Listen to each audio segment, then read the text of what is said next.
오늘은 하나님이 밝히시는 구원 계시, 하나님이 밝히시는 구원 계시 이런 제목으로 말씀을 상고합니다. 성경은 구원의 책입니다. 여기에 초점이 맞춰지지 않으면 결코 성경은 풀릴 수가 없어요.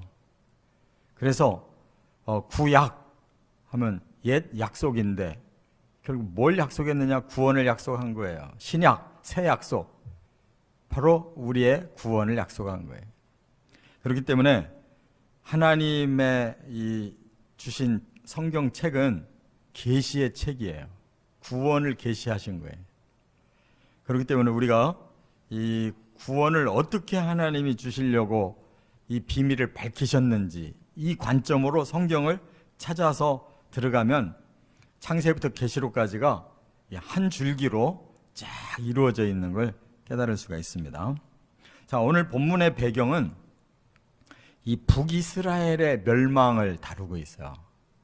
그래서 그 힌트가 뭐냐면 여기 1절에 보면 이제 요셉이라는 이름이 나옵니다. 요셉. 그렇게 말했죠. 요셉을 양떼같이 인도하시는 이스라엘의 목자여 그랬어요.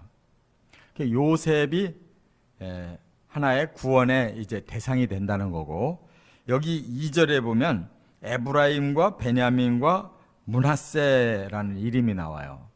여기서 에브라임과 므낫세는 요셉의 아들이에요. 그런데 본래 이스라엘 이 12지파의 장자는 첫째 아들 베냐민이었잖아요. 그가 아버지의 침상을 더럽혀 가지고 저주를 받고 둘째, 셋째 시므온과 레위도 세겜성의 영혼들을 함부로 죽여가지고 버림받아요. 그리고 이제 넷째 유다가 쓰임을 받는데 영적 장자권을 유다에게 주셔요. 그러면 육적 장자권은 누구냐? 바로 11번째 아들인 요셉에게 내려간 거예요. 그래서 요셉을 굉장히 축복을 하셔서 그 요셉의 자리에 두 아들을 올려놔요. 그래서 므낫세 큰 손자, 에브라임 작은 손자를 요셉의 그 자리에 올려놔서 요셉은 2배를 받게 된단 말이에요. 레위 지파는 하나님께서 따로 이제 이 헌신자로 쓰시려고 뺐기 때문에 그래서 그대로 12지파가 된 거예요. 근데 여기에 지금 베냐민이 또 하나 들어가요. 그럼 이 베냐민은 누구냐? 바로 요셉의 이 같은 배로 태어난 막내. 그러면 여기에 공통점은 누구냐? 라헬이란 여자예요. 야곱과 라헬을 통해서 난 11번째 요셉, 12번째 베냐민, 바로 요셉의 두 아들, 이렇게 해서 4사람의 이름이 나온단 말이에요. 이들의 특징은 뭐냐? 결국 북이스라엘을 주도한 자들이에요. 이 중에 에브라임 지파에서 여로보암이라는 이 신하가 솔로몬에게 박해당하다가 애굽으로 도망갔는데 솔로몬이 죽으니까 돌아와서 결국 타협이 안 돼가지고 르호보암 이 솔로몬의 아들이 너무 강공책을 쓰니까 지파들이 다 돌아서 가지고 에브라임 지파의 여로보암을 추대해 가지고 왕이 돼버린단 말이에요. 북이스라엘. 그러면 이 북이스라엘을 여기에서 얘기하는 건데 이 북이스라엘이 어떻게 됐다는 거냐? 바로 이들이 망했거든요. 유다보다도 먼저 망했어요. 왜? 아수르라고 하는 강한 제국이 BC 722년경에 쳐들어와요. 북이스라엘이 먼저 망했는데 망한 것이 남유다와 달라요. 남유다는 바벨론이 쳐들어와서 BC 586년에 망했어도 그대로 포로로 끌고 가가지고 그 민족을 그대로 한 곳에 살게 해요. 바벨론의 그발강가에서 살게 했기 때문에 70년 후에 돌아오니까 그대로 민족의 정통성이 남아있는데 그보다 먼저 망한 이 북이스라엘은 아수르의 정책이 다 흩어버리는 정책이에요. 그래가지고 북이스라엘 백성을 다른 타국으로 보내고 또 타국의 이민족들을 또 북이스라엘 땅으로 보내고 해가지고 다 민족이 섞여졌어요.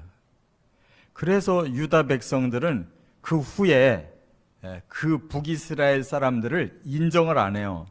예수님 시대까지도 그 지역 이름을 사마리아라고 하면서 인정을 안 했기 때문에 북쪽 갈릴리로 올라가려면 요단강 쪽으로 해서 돌아서 올라갈 정도예요. 그러나 예수님은 의도적으로 사마리아를 통과해서 올라가셨죠. 요한복음 4장에 보면 바로 세겜의 그 우물가에서 여자 만나가지고 남편이 5이나 있었고 현재 사는 남편도 남편 아니라 그러한 여자를 구원시키잖아요. 그래서 오늘 본문은 이게 요한복음과 굉장히 관계가 있어요. 예수님이 다 이 본문에서 발췌해가지고 구원 계시를 말씀하고 있는 것을 우리가 알게 돼요. 성경은 뜻없이 그냥 읽을 수가 없어요. 깨닫는 시간 되시기를 바랍니다. 자, 그러면 어떤 구원 계시를 주셨느냐? 3가지가 있어요. 첫째, 1절부터 7절까지는 잃어버린 양떼를 구원하신다 하는 겁니다. 잃어버린 양떼. 딱 그러면 느끼는 게 오잖아요. 예수님이 뭐라고 그러셨어요? 나는 잃은 양을 찾으러 왔다. 예? 누가복음에 15장에 보면 100마리 양 중에 1마리 잃어버렸다. 올바른 목자라면 그냥 할 수 없다라고 포기하지 않는다는 거예요.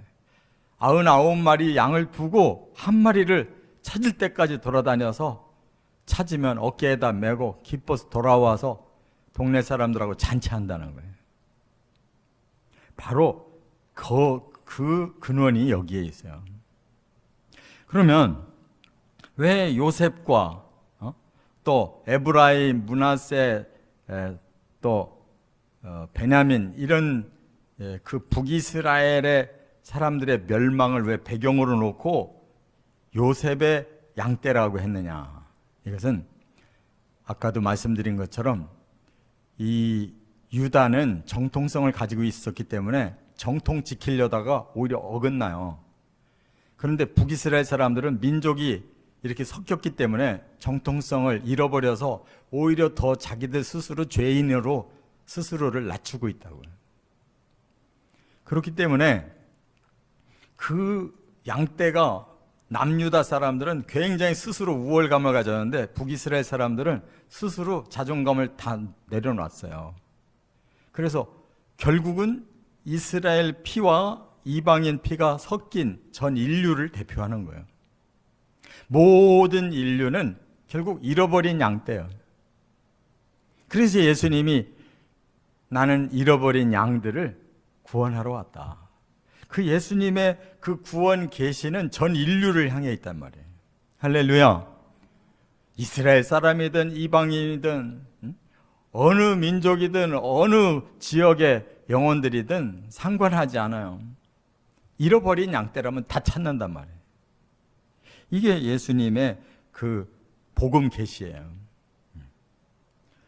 그래서 오늘 본문에 바로 그들을 구원하려고 하나님이 하늘 그룹 사이에서 빛을 비춰달라는 거예요.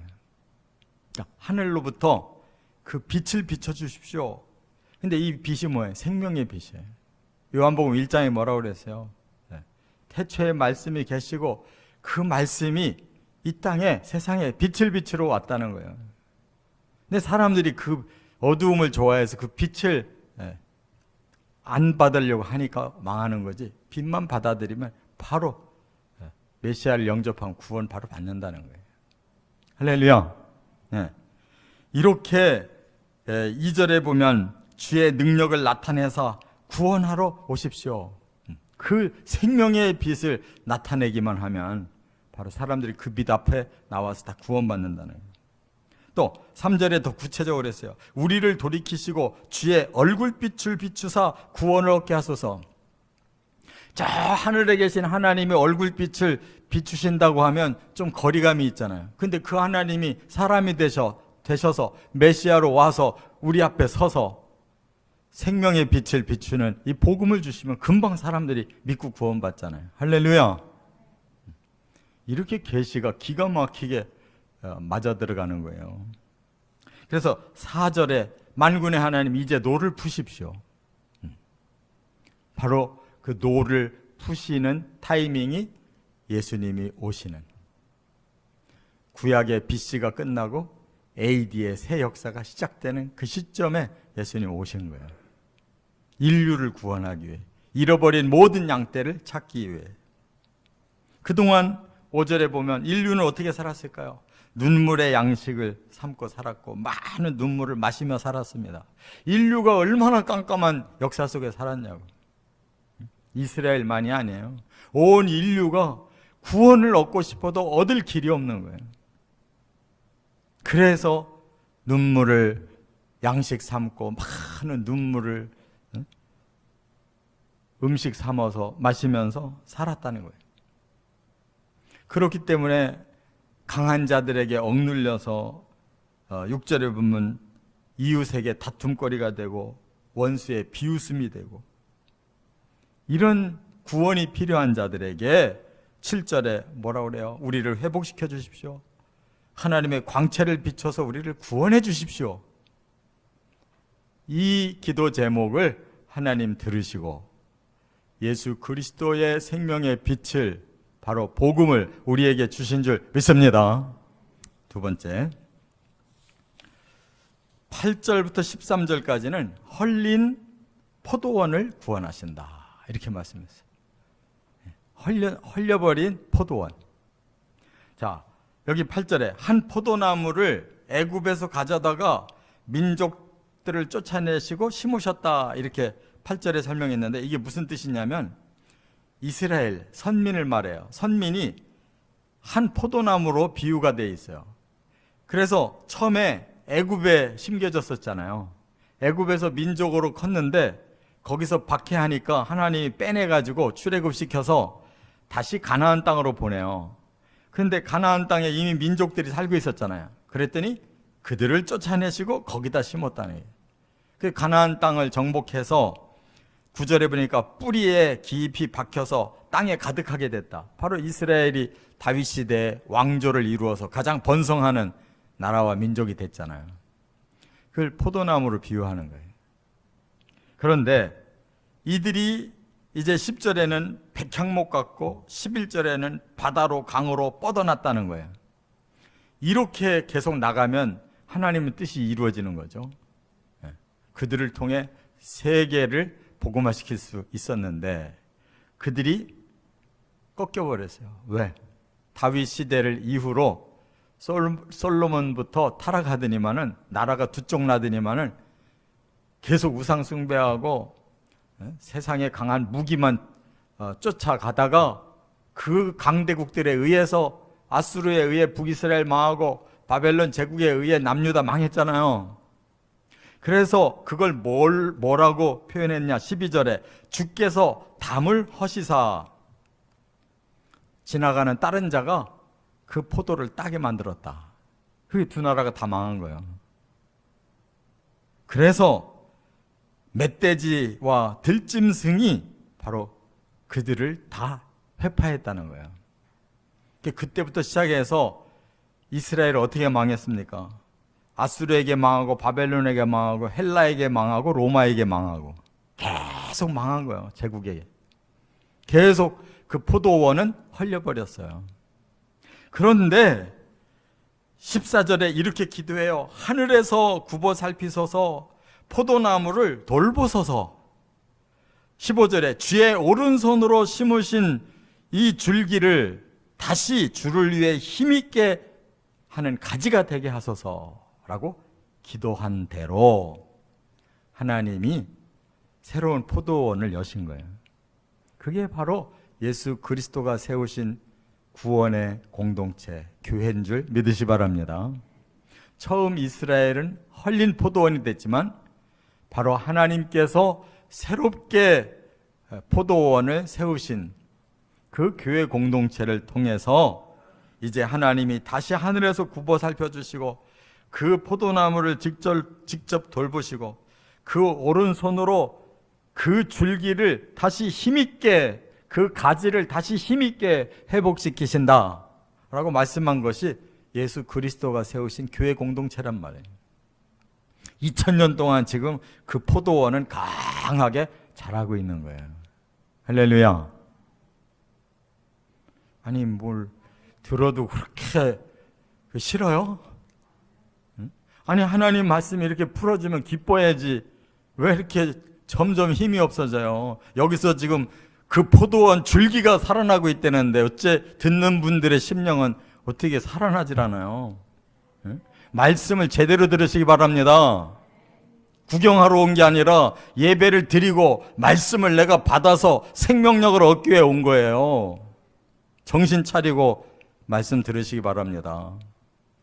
제가 떠드는 얘기가 아니라 하나님 말씀을 그대로 풀어서 여러분들에게 깨닫게 드리는 말씀이에요. 이와 같이 새로운 포도원의 구원을 주신다고 이미 구약에 계시하셨다고. 세 번째, 결정적인 구원이 뭐냐? 14절부터 19절까지 메시아를 보내 구원하신다는 거예요. 이 모든 일을 누가 하실 거냐? 메시아가 하셔서 메시아가 이 구원을 완성하신다는 거예요. 어디 그런 말씀이 있느냐? 여기 17절 보세요. 주의 오른쪽에 있는 자, 곧 주를 위하여 힘있게 하신 인자에게 주의 손을 얹으소서 그랬어요. 주의 오른쪽에 누가 계시냐면 바로 예수 그리스도가 계신 거예요. 그분의 이름은 인자, 사람의 아들. 예수님이 오셔서 계속 나는 인자라고 그랬어요. 이미 구약에 메시아의 이름이 정해졌어요. 사람으로 오신다는 거예요. 그리고 하나님이 주의 손을 그에게 얹으셨다는 말은 구원에 대해서 모든 것을 위임하셨다는 거예요. 할렐루야. 그래서 예수 그리스도가 오셨는데 그분이 생명의 근원이셔요. 그분이 생명의 근원이에요. 이 땅에 오셔서 그분의 입으로 하신 모든 말씀이 생명을 얻는 복음이고 그분이 이루신 모든 몸으로 이루신 그 사역 자체가 바로 생명을 얻는 길이 된 거예요. 십자가의 길, 부활의 길이 생명을 얻는 길 외에 다른 길이 없어요. 십자가를 따라가고 그 부활을 우리가 얻어야 구원받는 거예요. 할렐루야. 바로 예수 그리스도의 사역이 지금 아직 남아 있어요. 뭐가? 지금 천국을 예비하고 계시고 다시 오시는 날이 그 사역이 완료되는 날이에요. 우리가 부활해서 끌려 올라가는 거예요. 이끌려 올라가서 예비해 놓으신 그 나라로 들어가면 메시아의 사역은 완성하는 거예요. 믿으시 바랍니다. 정말 믿으십니까? 부활할 거 믿으십니까? 예수님 오시면 우리가 올라갈 거 믿으십니까? 확실하게 믿어야 되는 거예요. 이게 바로 메시아의 사역이에요. 그래서 18절에 우리가 주에게서 물러가지 아니하리니. 그동안은 하나님에게 등지고 살았어요, 이 사람들이. 그러나 이제 메시아가 오셨을 때 그 메시아 앞에 등지지 않고 메시아를 받아들이고 그러면 우리는 소생하게 된다. 여기 18절에 분명히 우리를 소생하게 하소서 그래요. 소생이라는 말이 뭐냐면 원어가 하야예요. 죽었는데 다시 살아난다는 말이에요. 이게 부활이라는 뜻이란 말이에요. 할렐루야. 그래서 우리가 주의 이름을 부르리이다. 예수의 이름을 부르기만 하면 구원받는 거예요. 우리의 구주이신 줄을 믿습니다. 내 죄를 고백하니 사해 주십시오 하면 믿고 구원받는 거란 말이에요. 이게 다 복음이라는 거예요. 이것을 해결해 주실 분을 바로 메시아, 하나님 오른편에 앉으셨던 인자가 하나님의 권위를 다 받고 오셔서 우리에게 이렇게 부활까지 일으켜 주실 때 우리는 오직 주의 이름을 부르기만 하면 구원받는단 말이에요. 이보다 더 확실한 구원 계시가 어디 있어요? 그래서 19절에 만군의 하나님 여호와여 우리를 돌이켜주시고 주의 얼굴의 광채를 우리에게 비추소서 우리가 구원을 얻으리이다. 우리가 할 수 있는 일이 이거밖에 없어요. 하나님 찾는 것밖에 없어요. 하나님 우리 마음 좀 돌려주세요. 우리가 우리 마음을 못 돌려요. 너무 완악해서 우리 스스로 결단이 안 돼. 하나님의 성령이 임하셔서 우리를 확 돌려놔야 돌아올 수가 있는 거예요. 이처럼 예수 그리스도의 십자가와 부활의 복음과 천국 준비와 재림이 결국 우리의 구원을 완성시켜 주시는 거예요. 이 시편, 이 오늘 본문 이 80편과 요한복음은 일치하고 있어요. 내용이. 깨달으시고 영의 눈이 열려지기를 바랍니다. 그리고 이 진리로 충만하게 살아가시기를 주의 이름으로 축원합니다.